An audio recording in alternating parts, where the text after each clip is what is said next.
Welcome viewers, এই ভিডিওটোত ADRE 2022 grade 3 আৰু grade 4 number সিস্টেমৰ paper 1 পৰা পেপাৰ 5 লৈকে অহা প্ৰশ্নসমূহ আলোচনা কৰিম।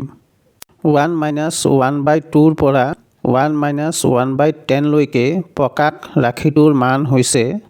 এই কুৱেশ্যনটো ADRE গ্ৰেড 4 এনে ধৰণৰ অংক প্ৰথমৰ দুটা ৰাশি আৰু শেষৰ এটা ৰাশিৰ সমাধান কৰিব লাগে। 2 আৰু 1 পূৰণ কৰিম 2, 2ৰ পৰা 1 বিয়োগ কৰিম 1, 2 ভাগৰ 1। 3 আৰু 1 পূৰণ কৰিম 3, 3ৰ পৰা 1 বিয়োগ কৰিম 2, 3 ভাগৰ 2। 10 আৰু 1 পূৰণ কৰিম 10, 10ৰ পৰা 1 বিয়োগ কৰিম 9, 10 ভাগৰ 9। 2 আৰু 2 কটাকটি যাব। ইয়াত প্ৰথম ৰাশিৰ তলৰ সংখ্যা কটা গৈছে, তেন্তে শেষৰ ৰাশিৰ ওপৰৰ সংখ্যা কটা যাব। মাজত থকা সংখ্যাখিনি কটাকটি হৈ নাইকিয়া হৈ পৰিব। 3ৰ লগত পিছৰ সংখ্যাত 3 থাকিব। 3ৰ লগত 3 কটাকটি যাব। এনেদৰে কটাকটি গৈ শেষৰ ৰাশি 9 কটা যাব। মুঠৰ ওপৰত প্ৰথম ৰাশিৰ তলৰ সংখ্যা কটা গ'লে শেষৰ ৰাশিৰ ওপৰৰ সংখ্যা কটা যাব আৰু প্ৰথম ৰাশিৰ ওপৰৰ সংখ্যা কটা গ'লে শেষৰ ৰাশিৰ তলৰ সংখ্যা কটা যাব। কটাকটি কৰাৰ পিছত থাকিলে 1 আৰু 10, 10 ভাগৰ 1। উত্তৰ হ'ব 10 ভাগৰ 1, অপশ্যন বি। 2ৰে হৰণ কৰিলে ভাগশেষ 1 থকা, 3ৰে হৰণ কৰিলে ভাগশেষ 2 থকা আৰু 4ৰে হৰণ কৰিলে ভাগশেষ 3 থকা সেই সংখ্যাটো হৈছে। 2ৰে হৰণ কৰিলে ভাগশেষ 1 থাকে, 3ৰে হৰণ কৰিলে ভাগশেষ 2 থাকে আৰু 4ৰে হৰণ কৰিলে ভাগশেষ 3 থাকে। সংখ্যাটো কি হ'ব নিৰ্ণয় কৰিব লাগে। 2ৰ পৰা 1 বিয়োগ কৰিলে হ'ব 1, 3ৰ পৰা 2 বিয়োগ কৰিলে হ'ব 1, 4ৰ পৰা 3 বিয়োগ কৰিলে হ'ব 1। সকলোতে ডিফাৰেন্স হৈছে 1, অৰ্থাৎ ডিফাৰেন্স হৈছে সমান। এতিয়া 2, 3 আৰু 4ৰ এলচিএম কৰিম। 2, 3 আৰু 4ৰ এলচিএম হ'ব 12। 12ৰ লগত ডিফাৰেন্স যিটো পালোঁ সেই সংখ্যাটো যোগ কৰিব লাগিব। ডিফাৰেন্স পালোঁ 1। 12ৰ লগত এই ডিফাৰেন্স 1 সংখ্যাটো যোগ কৰিব লাগিব। 12 আৰু 1 যোগ কৰিম 13, উত্তৰ হ'ব 13, অপশ্যন চি।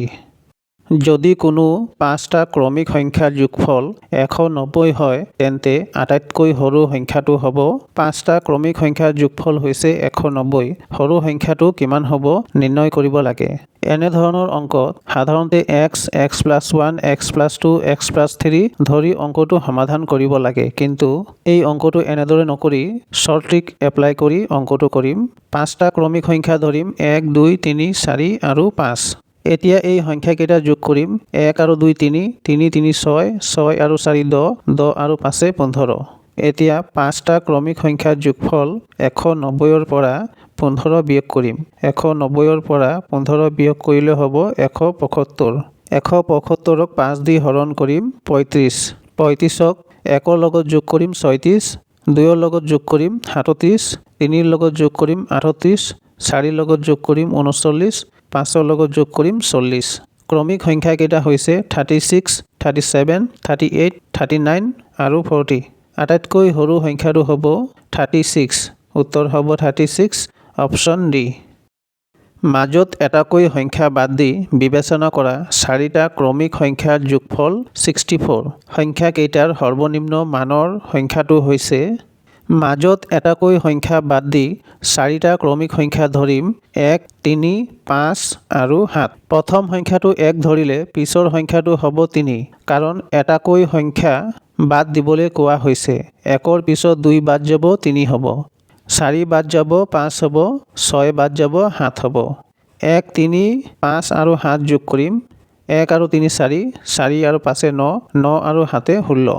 64ৰ পৰা 16 বিয়োগ কৰিম 48। এতিয়া এই 48ক 4 দি হৰণ কৰিম 12 হ'ব। এতিয়া এই 12ক 1ৰ লগত যোগ কৰিম 13, 3ৰ লগত যোগ কৰিম 15, 5ৰ লগত যোগ কৰিম 17, 7ৰ লগত যোগ কৰিম 19। মাজত এটাকৈ সংখ্যা বাদ দি বিবেচনা কৰা 4টা ক্ৰমিক সংখ্যা হৈছে 13, 15, 17 আৰু 19।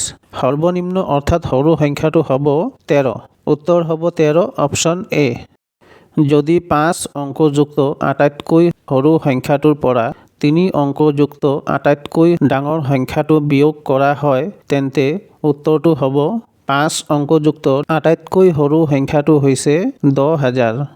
তিনি অংকযুক্ত আটাইতকৈ ডাঙৰ সংখ্যাটো হৈছে 999। 10,000ৰ পৰা 999 বিয়োগ কৰিম 9001। উত্তৰ হ'ব 9001, অপশ্যন এ।